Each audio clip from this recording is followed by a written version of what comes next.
Selamat datang semuanya di TJ Honda Al Jatim. TJ Honda Al Jatim melayani pembelian mobil Honda seluruh Jawa Timur dan Indonesia Timur. Untuk Jawa Timur gratis ongkos kirim baik pembelian cash ataupun kredit. Jawa Timur itu luas ya teman-teman. Jawa Timur itu ada jalur Pantura dan jalur Selatan. Kita mulai dari utaranya dulu atau jalur Panturanya. TJ Honda Al Jatim siap cover mulai dari perbatasan Jawa Tengah Jawa Timur, mulai dari Tuban, kemudian Lamongan, kemudian Bojonegoro, kemudian ke kanan Gresik, Surabaya, Pasuruan, Probolinggo, hingga yang paling ujung Banyuwangi. TJ Honda Al Jatim siap cover.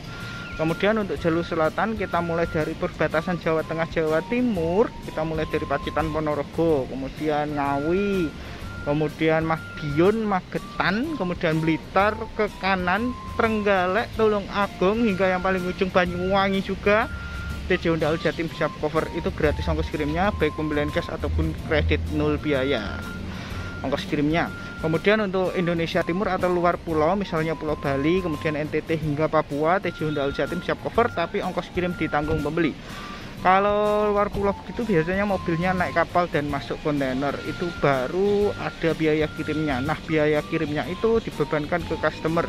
Tapi selama itu masih Jawa Timur, KTP-nya Jawa Timur, domisilinya Jawa Timur, gratis ongkos kirim, nol biaya.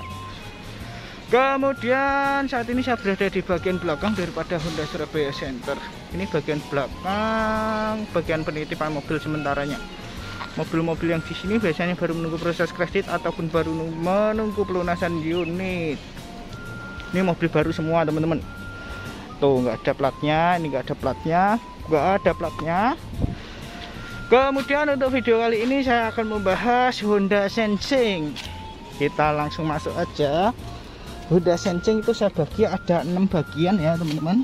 Bentar. Kebetulan ini all new HR-V tipe tertinggi. Kita belajar Honda Sensingnya di sini. Untuk Honda Sensingnya aslinya ada 6 teman-teman. Ini sudah saya rangkum dari buku manual. Biar teman-teman nggak begitu susah, teman-teman lihat video ini sudah tahu yang dilakuin, tahu fitur-fiturnya. Ini ada 6, saya sebutkan aja. Yang pertama CMBS, Collision Mitigation Brake System. Jadi dia mengurangi benturan, kemudian bantu mengerem kalau di depannya ada objeknya misalnya tembok, kemudian sepeda motor, kemudian mobil ataupun truk, itu membantu ngerem. Jadi kalau kita nggak sempat ngerem, di Honda Sensing ini dia membantu ngerem. Tapi teman-teman siagakan kakinya direm ya teman-teman, takutnya nggak nutut. Kemudian yang kedua ada RDM, Road Departure Mitigation, yaitu Honda Sensing membaca marka jalan. Marka jalannya harus kelihatan jelas. Kemudian yang ketiga ada LCAS, Lane Keeping Assist System. Itu pasangannya RDM, biasanya kalau mobilnya keluar marka dia membantu masuk marka lagi. Dengan catatan markanya harus jelas. Kemudian yang keempat ada LCDN. LCDN itu Lead Car Departure Notification, atau notifikasi kalau mobil di depan berjalan. Ini berguna di lampu merah ya teman-teman, atau saat macet. Jadi teman-teman sama-sama berhenti dengan mobil depan jalan, kita harus jalan. Nah, harus jalan itu kita ada notifikasinya di sini. Biasanya ada suaranya titit begitu. Jadi buat notifikasi kita kalau mobil depan berjalan. Kemudian untuk yang kelima ada AHB atau High Beam. Jadi lampu sorotnya bisa otomatis. Kalau misalnya di depan nggak ada objek, dia lampu sorot. Kemudian kalau di depannya ada objek ataupun ada mobil yang berpapasan, dia jadi lampu kota atau lampu utama ya teman-teman. Lampu sorotnya dia dimatikan. Kemudian kalau mobilnya kosong lagi, dia lampu sorot lagi begitu. Itu yang kelima. Kemudian yang keenam ada ACC. ACC Adaptive Cruise Control with Low Speed Follow. Jadi mobilnya jalan tanpa digas, bisa mengikuti kecepatan mobil di depannya. Kemudian masuk ke Honda Sensingnya. Honda Sensing kan tadi sudah saya sebutin ada 6. Ada LCDN dan teman-temannya. Ternyata dari 6 ini ada 2 yang otomatis aktif. Otomatis aktif ketika mobil di starter. yaitu ada CMBS. Ada yang ingat CMBS itu apa? CMBS itu rem secara otomatis ya teman-teman. Di depannya ada objek, misalnya ada tembok, kemudian ada sepeda motor, ada truk, ada mobil. Itu syaratnya 15 km per jam kecepatannya. Jadi di bawah itu teman-teman nggak bisa pakai CMBS-nya atau nggak bisa pakai rem otomatisnya. Kemudian bisa diatur jaraknya, mau jauh ataupun dekat. Jaraknya ada di sini teman-teman. Pastikan dulu aktif. Ini saya matikan dulu tadi aslinya. Jadi ini kita nggak starter, jadi langsung kita aktifin lewat sini aja. Safety support. Nah di sini ya. CMBS-nya ada di sini teman-teman. Biasanya kalau di starter dia langsung aktif. Untuk yang ini RDM. Nih, kemudian untuk settingnya, setting jaraknya ada di setting di sini. Kan tadi safety, sekarang ada di setting ini. Prediksi, bentar. Prediksi. Nah, ini prediksi, bisa jauh, bisa dekat, bisa normal. Itu untuk CMBS. Kemudian yang kedua yang otomatis aktif ada RDM. Ada yang tahu RDM itu apa? Ada yang ingat? RDM itu membantu membaca marka jalan. Syaratnya markanya terlihat jelas. Kemudian ini bisa diatur. Diatur misalnya mobilnya baru di marka jalan. Misalnya terlalu melanggar, itu baru nyala, itu bisa diatur. Kemudian baru sedikit gini bisa diatur juga. Diaturnya juga lewat sini settingnya. Nah teman-teman lihat aja settingnya di sini. RDM bisa normal, bisa awal, kemudian bisa jauh. Ini telat, ini delay. Kemudian yang ketiga ini kita pakai manual ya teman-teman. Cara mengaktifkannya, tombolnya ada di sini teman-teman. Yang ketiga itu LCAS. LCAS ada yang tahu LCAS itu apa?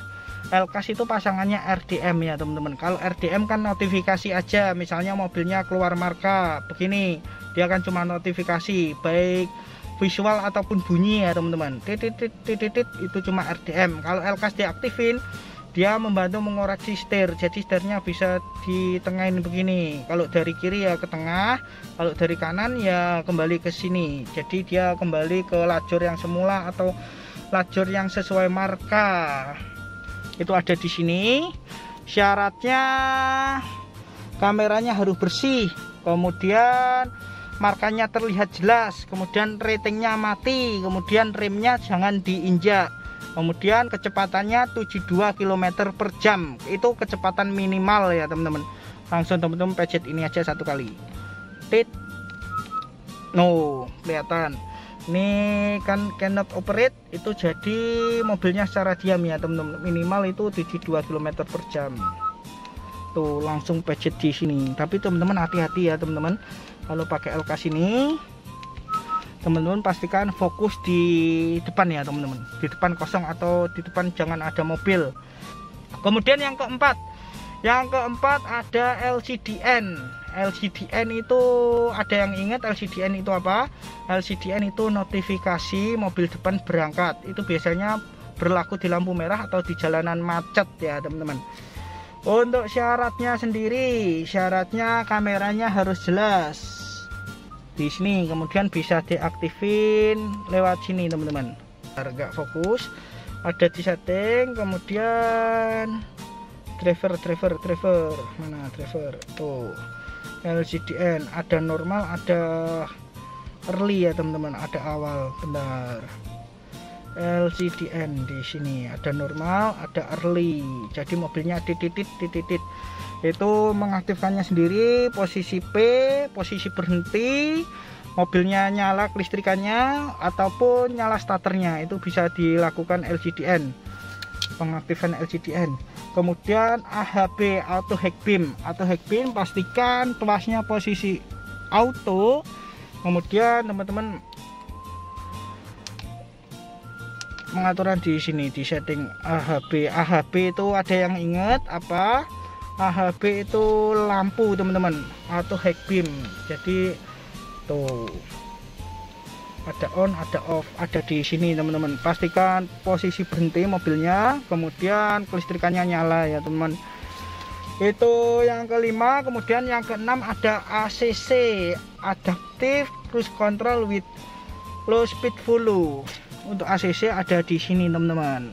Ini pengaturan ACC-nya, ada pengaturan jaraknya. Kemudian ini buat mengurangi, kemudian ini buat menambah jarak. Di sini ACC. Untuk syarat ACC masuk di gigi S atau D, jadi mobilnya dalam posisi berjalan ya teman-teman. Kemudian syarat berikutnya kecepatannya harus 30 ataupun 40 km per jam tergantung jenis mobilnya. Jadi yang minimal itu ada yang 30, ada yang 40, itu minimalnya. Jadi semakin cepat dia boleh. Kalau di bawah 30 itu nggak bisa aktif. Kemudian syarat berikutnya yang ACC with low speed follow, pastikan mobilnya sudah support ini ya teman-teman. Kalau BRV itu belum ada low speed follow-nya, cuma ada ACC-nya aja. Kalau yang ini sudah ada low speed follow.